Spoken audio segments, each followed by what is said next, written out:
to general music. And basically, I am not really what I call a tech person. When this first all started, I was kind of like, oh, great, what am I going to do now? Because I consider myself an old fogey when it comes to this kind of stuff. So I had a lot to learn in a short amount of time. And, it's been a process. That's an understatement. I teach at a new building in our district called Scott Primary. It's a beautiful brand new building. It's only in its second year. The concept that our district came up with regards to how we were approaching the situation with COVID-19 was to basically give these kids an enrichment and exposure to concepts and subjects, and not necessarily do grades. We don't do any grades at this particular level, the K-3 level. We're just basically putting assignments on online for the kids to kind of hopefully do. And basically, the upper levels are doing only a pass and fail. I know our overall for the regular classroom teachers, the attendance has been pretty good for the primary levels, K-3. I hear as it goes higher, that's not quite the case, but that's not surprising considering it's only there's really no grades involved. But with regards to that, basically, that was their idea, is to not do grades at this particular time, based on the situation that a lot of our families are going through, and we have a very economically diverse district, so we wanted to give them not any more stress than they needed to have. My initial thoughts were no grades. So basically, what am I going to do to get these kids to tune into music class?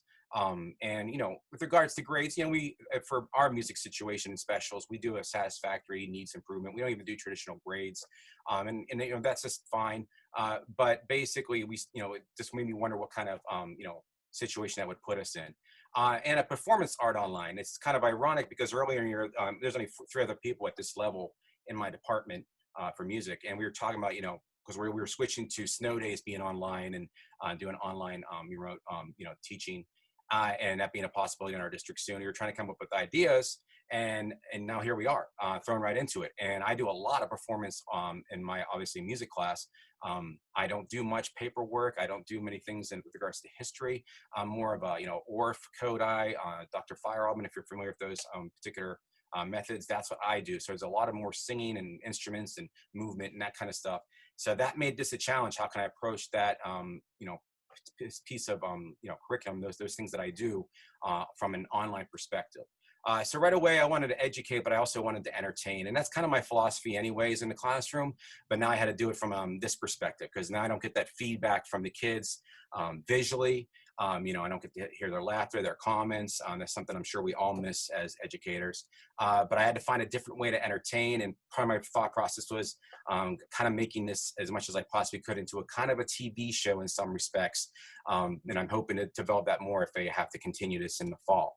I wanted to keep them coming back. I wanted to give them a reason to want to see what happens on my website the next week. So I came up with a couple ideas with that. I had a big idea of getting the family involved as much as possible, whether it be singing with them, moving with them, helping them do some research online, exploration things online. So I wanted to get family involved because I knew a lot of our family would be home together, and this would be a good thing that they all could kind of do together and bond together with. I wanted to make them challenges, not assignments. Now, as you can see, I put a little controller there for a gaming system. I am a gamer. I'm not afraid to admit it. For a lot of games, they give you challenges when you do certain things on there. So I thought I would approach that philosophy with the kids, not necessarily call them assignments. I switched it to challenges, I think second or third weekend, because I wanted them to take it in a different perspective. And like I said, get them singing and moving in other perspectives on that nature were my initial thoughts. Moving on to slide 4. So here's what I decided to do. Before we left, we were in discussion with the band and orchestra instruments. It's something I do for every grade. I spent a lot of time on it in various different ways, and I wanted to continue that. We had discussed the brass family at this point. We were getting into the woodwind family. So basically, I decided to start that as a review with the brass family and build from there. From that, I developed an idea called a doggy dance party. My wife and I have 6 rescue dogs. We decided a long time ago, we've been married, I don't know, 17, 18 years, something like that. We decided a long time ago to basically not have children and just rescue dogs our whole career. She herself at the time was a music teacher. She has since retired. So we already had a lot of kids at school that we dealt with. We wanted to come home and have dogs to deal with. So came up with a doggy dance party idea and kind of incorporating that into the band and orchestra instruments part of the curriculum. I also wanted to record the warm-up routine that we do on a regular basis. I know a lot of teachers at this level do kind of a warm-up to start off class where we do some echo rhythms. We do some, echo solfege, we do some stretches, that kind of idea. So I did a little quick warm-up routine and put that on there for the kids to have some kind of normalcy. I was concerned about that because we haven't done it for a while, but I also wanted to get them singing. But I wanted, like I said, to give them some normalcy. We eventually added to that solfege with the staff, which is something I do a lot. Basically, I do kind of a fixed do situation, which is basically, we'll talk about later too, but that was the idea, is to kind of get the kids looking at the staff and get them singing their solfege on the staff. We started doing recorders in 2nd grade, and then obviously we're going pretty strong with them in 3rd grade. That's where we do most of our recorder work. Unfortunately, I didn't get to showcase that with the school being canceled and therefore the concert being canceled. But we keep our recorders at school. Therefore, I am encouraging the kids to do a pencil recorder, which we'll get to later too. And then the other concept I came up with was some lyric writing / movement based on COVID-19 kind of, concepts or ideas. So the next slide, I'm basically teaching in my basement. This is kind of like where we have a little recording studio down here. We have a nice little digital piano. We have this older iMac, which I found right off the bat to be kind of frustrating a little bit, but sadly it was faster than my school laptop, especially with the email. I don't know why, but I just felt like it was a good setup to have right here. So I kind of focused on doing the older iMac, and in the process we realized that we were having some issues. We had to reboot it, and therefore I couldn't use Google Chrome. It wouldn't reload. We still don't know why to this day. My wife knows a lot more about this stuff than I do. So I basically just go into Safari browser, which isn't apparently as good of a browser as Google Chrome. And with that, I just log onto Google that way to get to Google Sites.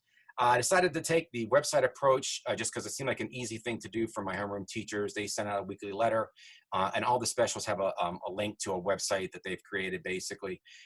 And with regards to that, I knew of our STEAM teacher, Carrie Kelm, in our district at our level, at the K through 3 level. She is Google certified, so she could give me some guidance, and she gave a lot of people guidance on that. And that was very helpful. And it just seemed like the easiest route for me to take for someone who has very little knowledge, because I heard it was fairly easy. Continuing on to that, I decided to use iMovie because, it's a Mac. And I found that iMovie on this desktop is not very nice. It wasn't very friendly. I can't explain it. Just I couldn't do things on it that I thought I'd be able to. According to my wife, they stopped basically updating iMovie on the desktop quite some time ago. So therefore, yeah, I basically gave up on that initially, and I switched to Quicktime because I did used to use that quite some time ago. With Quicktime, it was pretty good, process, except for some of the movie files that I was doing, was finding to be too large. So I had to switch them to from movie files to MP4 files using a compression website called Zamzar, which is something else my wife recommended. So that seemed to help out a lot. And now I'm starting to incorporate green screen, and we'll get to that soon. So the first thing I did was to take something I found on, I think it was Teachers Pay Teachers, but I can't remember. It's called, it was a bingo card with different various activities. I have a sheet right here, so I'm gonna read off a couple of them. They could take a walk outside and listen to things and tell me what they've listened to. They could, learn a new song. They could have a dance party to their favorite song. They could watch a musical and tell me what they watched. So they basically had to get 5, basically squares in a row. And these are some of the examples. Over here on this side on the right, this girl created her own little pan flute, you can see, with straws and tongue depressors. Over here, I'm gonna play this video for you. Hopefully you can hear it. And basically, this child took a Dr. Seuss book and a background beat and kind of did a little rap to it with the Dr. Seuss words.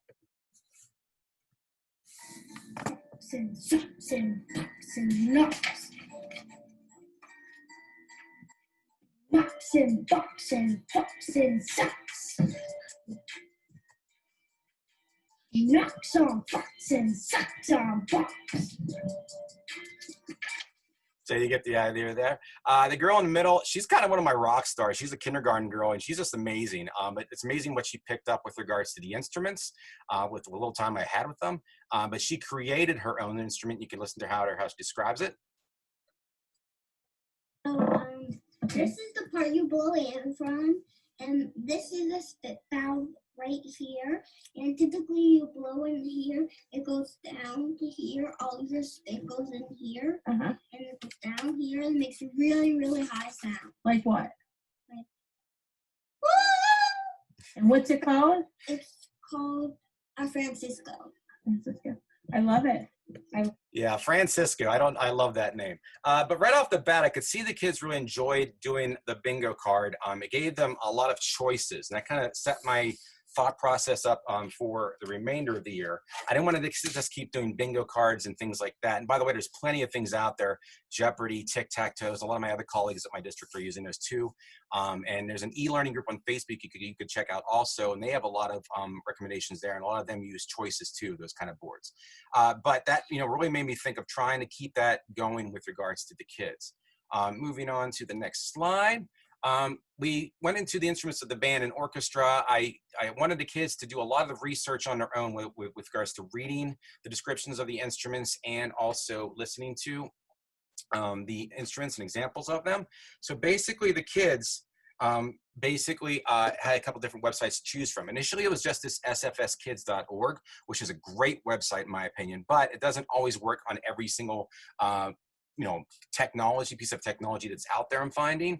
So I had to find some other ones, and the DSO Kids is pretty good, and Classics for Kids is another one I'd recommend.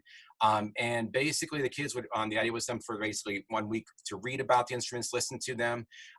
And basically the next week they'd have a couple choices, and those choices would be to answer questions based on a particular family we're talking about, or research their favorite instrument from that family on a YouTube and find their favorite YouTube link of it, their YouTube video of it, or just like a draw and label that their particular favorite instrument. So you can see here in this one, this girl likes the saxophone. She drew a saxophone. It's very colorful. Drew with a mouthpiece, the reed, keys, bell. Over here, this girl is one of my third grade girls who's just another rock star. She went about and did almost everything. She gave me a YouTube link down here that you could find, 3 steps of how to play it. That was one of the questions. What her favorite instrument is and why. She drew a picture of an instrument. She just did all of them. I'm going to click this link here. It should take us hopefully to the woodwind questions. And you can see the idea of, sorry, hold on a second. I don't know why my Mac does that. But basically for kindergarten, they'd have 2 questions. For third grade, they would have 3 questions. I kind of do this leveling idea of adding on for each grade a little bit more for them to do if they choose to do that particular part of the challenge. So moving back on, and I don't know why that's there. Let me get that back up. I just made a boo-boo. Okay, sorry about that. This is what happens when you are old and you're figuring this stuff out. Okay, there we go. So we're back to the slide. Okay, so that was the instruments of the band and orchestra. Like I said before, we did some warm-up videos with regards to the kids following them. So I'm gonna show you a couple of those real quick. This girl's in her Wonder Woman outfit, which is awesome. You guys will be doing classes to kind of keep you up on that. So let's get started. Here we go.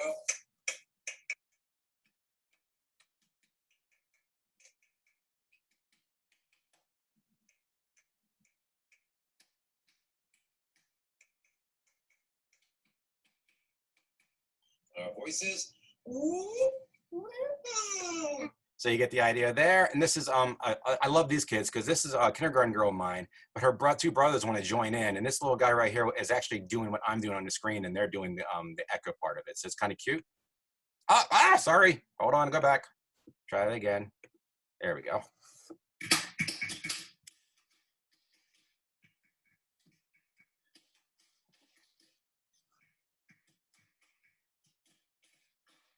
That's the family getting involved. And then this, another one of my rock stars, first grade girl doing some solfege singing from the staff that I had a whiteboard for that she kind of followed along with. What? So, me. So, me. Number 2. Me, so. Me, so. So you get the idea. And moving on to our next slide, just to make sure we have enough time for everything. We took some rule songs this year. I found these rule songs on Teacher Pay Teacher that basically were rule songs that kind of teach the kids positive behavior kind of aspects. And basically, you know, at our school this year, we started a whole new positive behavior system. I'm kind of wearing a shirt right now. It's called the house system. I happen to be in the best house, which is on me, the yellow one. And basically, the idea is for the kids to kind of learn and, you know, behavior in positive ways. And we do a lot of group activities, and it's a really neat system. And I'm kind of correlated that with my with these new rule songs. So we took a couple of these, we're kind of changing the words. So for example, this first one is based on the melody of Hot Cross Buns. The rule song was actually called Show Respect, but this is where we started adding some COVID-19 kind of ideas in there. So I had the kids listen to my first version of it, and I changed it to wash your hands. And there could be as simple as just they could echo that back, sing it to me, you know, do it video, or their parents could just email me, told me they did it, or they could add to it. They could create a new dance to it. They could create new words to it. So here are a couple of versions of that.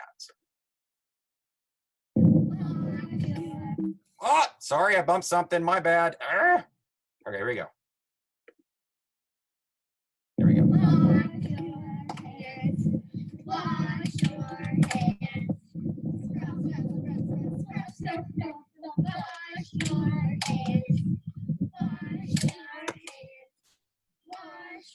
And that's a second grader of mine. That's his little brother who I haven't had yet. And that's a fifth grader, I believe, who I used to have. So it's a neighbor, actually. So they weren't really practicing social distancing at that time, but I didn't make any comments on that. And then we're going to move on to another girl. This is the one who did that, one of my rock stars who did one of those papers from the band and orchestra, where she adds the sync into the situation and changes the words. Fingernails, tops and palms. Wash your hands with soap and water until they're clean. Okay. And okay. And then this one, he changed the words totally from the wash hands to something else. Oh my goodness, sorry. It's this iPad, for this pad I use for the iMovie. I'm sorry, go ahead.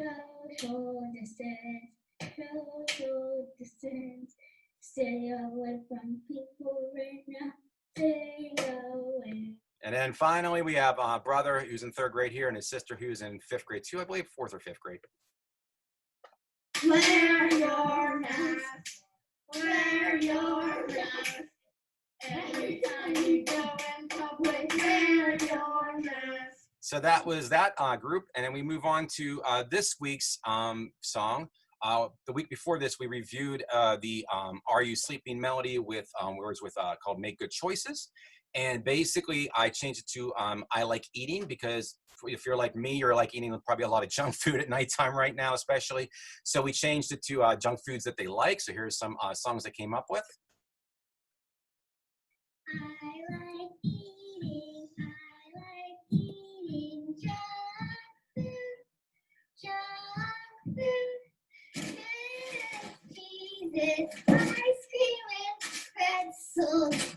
Yum, yum, yum, yum, yum, yum. And then we had this one right here is a father and her daughter singing it together. I believe the father is actually a guitar player, by the way. I like eating, I like eating lots of junk, Lay's ice cream cereal, frozen slushies, chocolate, yum, yum, yum, yum, yum, yum. And then we have this girl here. She's kind of an acrobatic kid, basically. She does a lot of things in videos where she sends them back to me and she's doing something with somersaults. So this is kind of cute. Eating, I like eating lots of junk,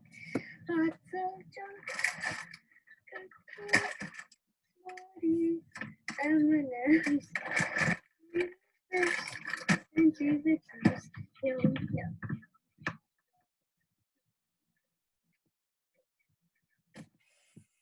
I love that ending. Anyway, so moving on. The doggy dance parties. This is definitely the thing that kids keep coming back to watch and answer. Basically, like I said, they can use those websites like SFS Kids to kind of get an idea of what the instruments sound like, the various highs and lows and tones and such. and basically help them to figure out what the instrument is playing on the recording. In some situations, it's just a solo instrument. Sometimes it's an instrument that's featured, playing the melody or the beginning of the song. And their goal is to basically identify the instrument. Sometimes I ask them to also possibly identify the song if they can. Sometimes, like for example, this video here is actually Moonlight Sonata. I tell them that the person who wrote this is Beethoven, and to go to YouTube and kind of search Beethoven songs to see if they can find which song this one was and find the title of it. Sometimes I ask them to tell me or draw me a picture of what kind of activity they might do. One of the videos coming up is the Eye of the Tiger song played by two cellos, and a lot of kids came back with activities like they want to, get that ready, use that to get ready to do an athletic event or something. And in some cases, especially for Moonlight Sonata, I asked them to draw a picture of or tell me how you feel when you listen to this song. So let's listen to a couple of these briefly. This is the first video I did. You're going to see the kind of escalate in technical savvy, I guess you would say, with regards to what I can do. And this is Toby. He's the best dancer of all of them. And this is the first song I did, Flight of the Bumblebee. Hey kids, welcome to Mr. D's doggy dance party, his first video. This one's Toby. Everybody say hi, Toby.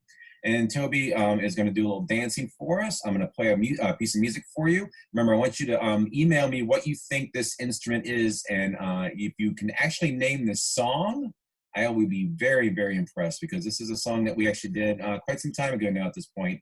I guess a month and a half probably, but we have heard this song before in my classroom. So here we go.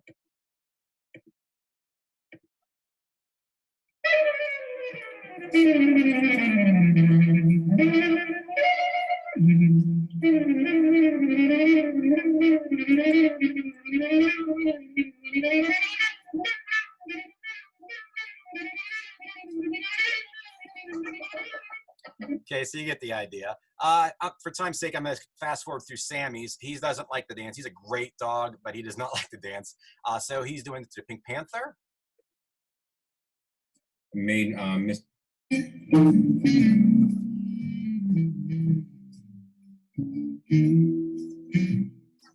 can see right there. With Piper, I did 2 videos. She was the third one, week 3 that I did. And this is one of those videos. This is me playing with iMovie. At this point, I started taking QuickTime movies. I started transferring them to iCloud, download it into iMovie. There's a whole big process to it. And basically, I'm doing this, through iMovie a lot now, with regards to these videos, because you have a lot of options with them with regards to filters and slow motion and things like that. And you can download a song from iTunes and layer it right into it and kind of edit it. It's really, really easy. But this is the first version of that one. I didn't realize I could actually mute her barking. Fast forward a little bit to the flute part. You can hear the flute in the background. Yes, and she does have 3 legs. This is the next video where I added a little bit more to it. This is the Eye of the Tiger. This dog here is Ava Sue. She's a big fan of boxing with me. That's one of the things she likes to do. She's really fun and creative like that. So here we go with the 2 cellos playing the Eye of the Tiger.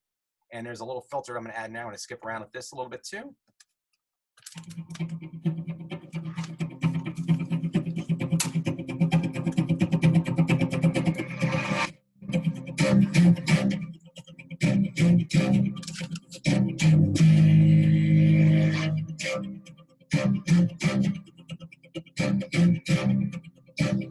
Let's skip ahead. You see we're in slow motion now.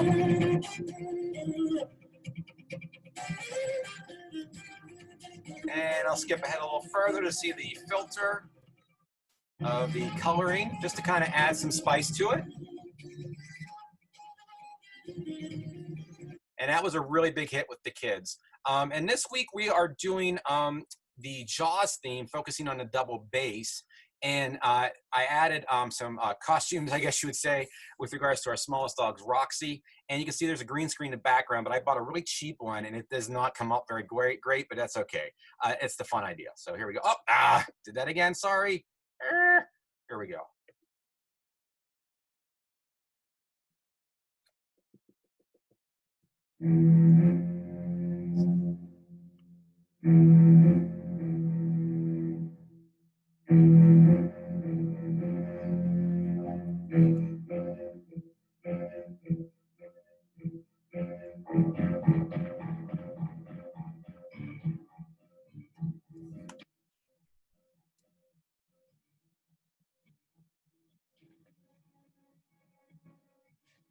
You get the idea.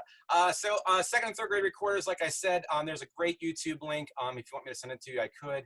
That gives some good ideas of, basically running through some basics of recorders, some basic songs. She shows them with her fingerings with the video. It just saved me some time. I'll be honest with you. I didn't have time to make my own recorder video, so I put a link up for the third and sixth graders to work on the recorder stuff recently with that YouTube channel. Next is what I've learned. There's always one person that seems to say it's not working for me. Whether it be working for 99.9% of them, there's always one who, for whatever reason, their technology is not, that the Google site or whatever is just not working on their technology that they have. Build lessons based on levels. I always try to do each lesson I'm doing, I do like 4 different parts, and they're all basically the same idea, but I try to build them for each grade level as they go. Like I said, give them choices. I can't stress that enough. I feel like the kids really need that right now, is to feel like they have some kind of control with what they get to do and what's going on. And I find that to be very, very beneficial for the kids. And as much as you may not want to, because I know some days I don't, make a student project page. When they send videos and pictures and stuff back to you, I have a tendency to want to put on as many as possible on my page, and it takes a long time to get through all that, but it is worth it. The kids really like to see themselves online. Suggestions: if it's not working for that one person, send the video, send the assignment through an email. For whatever reason, it seems to work there for me. I don't know why. iMovie on iPad is very easy. Give it a shot. Use your iCloud to download things. I really, really recommend iMovie on iPad. Create folders on Google Drive. So I found I was getting so many different things back and making so many things that was cluttering up my Google Drive. So I created tons of folders, which is something I just never thought of until like week 3. And it just made things so much easier for me. Keep your lessons simple, because obviously a lot is going on with them in their other classrooms too, but also a lot is going on with them within their household and society right now. So that was my idea, and that's something I always suggest. YouTube has a lot of instructional videos that I access to help me with this, in addition to my wife and our STEAM teacher. But it also has a lot of research, ways to research for the kids, and a lot of good options for them there. So try to, use YouTube as much as you can. I did one of my videos on YouTube, and that's something I probably would add more later. And then, like I said, choices. I can't stress that enough. You've got to give the kids choices, in my opinion. So what's next for me? My wife is actually a recent award winner for the Parent Choice Awards. She made her first children's CD, and she actually performed at our school back in December. And she's going to rewrite the last rule song into a quarantine song about being in quarantine. And then the kids will play off of that and create their own songs. I'm going to teach the kids some conducting patterns in 2 and 4 and kind of build on that a little bit, give them some options with doing it to their favorite song, or maybe doing a parade of some sort. I'm going to be doing a puppy parade with conducting as a drum major kind of idea. We're going to finish up our band and orchestra and all our puppy ideas and get those all finished up. And then summer's going to hit. When summer hits, we're going to be switching to Google Classroom next year as an entire district. Right now, it's grades 4 through 12 only. So K through 3 has to get trained on it. So I'm going to be doing a lot of research on that and trying to add things like Seesaw or Class Dojo. I haven't decided yet, because I'm still kind of new to those concepts, those programs. Possibly Flipgrid, and then Screencastify is probably going to be a vehicle I use too with regards to videos. And then these are extras. I don't know if we have time for that. Basically, this is a picture over here of how this girl felt when she listened to Moonlight Sonata. So it was a nice way for her to express herself that way. I'll show you real quick. This is a video that I do every week now. I do a prize video. If the kids do all 4 challenges, because I give 4 challenges every week, then they can earn a prize. It's just a joke. It's not an actual prize. But here you get the idea. I'll show you real quick. Hey kids, Mr. D here. Remember, every week, if you do all 4 challenges, you win a prize. And the first week, remember, our prize was this dirty old shoe. The second week, our prize was this dirty old snow boot. So the idea is I'm going to be creating an ensemble that I'll have at the end, and I'll say, everybody who did the 4 challenges won this prize. And of course, they're not going to get my old shoe. That's just crazy. It's just for fun. I wish I had time to show you this, but I'm almost out of time, it looks like. But that's the way it goes. We can see this is a wash your hands video with the dog and the mom and the kid. This is a girl. They did a baby shark video for me based on most recent lessons. And moving on to my website, we'll just take a quick look at that, just get an idea of the layout. So it's very easy to do this on a website, like I said, on Google Sites. You get an idea of this is the home page, tells you where to go for your next level challenges. This is a poll now I'm doing where the kids can vote for their favorite instrument of that particular family. This is the results of the brass family poll. Here's the woodwind poll. Here's the prize challenge video. I added a past doggy dance video page this week so you can watch the old videos. And then this is just an announcement that we can't do the pirate game this year. And then we have all the grade levels up here. And if you were to click on one of them, you could see links for the websites to go, read about the Strings family in this case. You can see the videos up here. This is that little dog Roxy for a baby shark video that she did too. And just gives you an idea of the other things, the I Like Eating, the warm-ups, the solfege. And finally, the last thing I'll show you would be the student projects page. And this is the one that took the most time. These are, just various things. The wash your hands video, there's a ton of those. You can see bingo project ideas, doggy dance video things. It's a lot of work, but it's worth it because the kids really, really enjoy that. So basically, that's the gist of my presentation. Kevin?